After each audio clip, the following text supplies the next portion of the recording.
hanging out with Jesus on a sunny day. Nothing at all like we expected, his second coming. No trumpets, no clouds, no 1,000-year reign. He just showed up one day at delightful dishes and became a regular at lunch, a fixture around town those 3 years before he disappeared again. Jesus, literally here in Inman, South Carolina. Whenever I'd see him walking down the street, I'd yell out, "Hey, Jesus!" And he'd say, "Donovan, my man." We'd high five and chest bump, bring it in here, how you been, bromance kind of hug. One day, Jesus and me started comparing beards.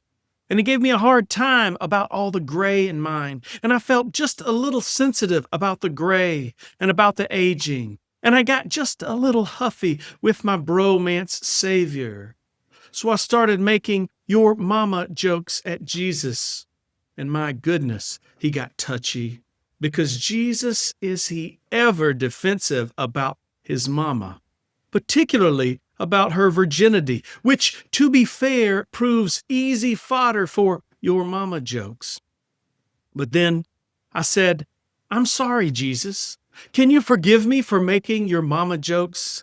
And he said, "Yeah, I kind of have to. It's just part of the gig and all." And I felt a little sorry for Jesus, since he's not even allowed to hold a little grudge. And what's life all about, if not to hold on to a petty grudge every now and then?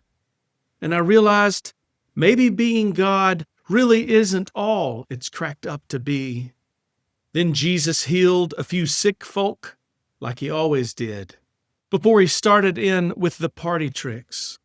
He knelt on the ground next to the flower bed at the library, gathered a mound of red clay with his hands, formed it into a dove, and blew his breath into the bird's tiny beak.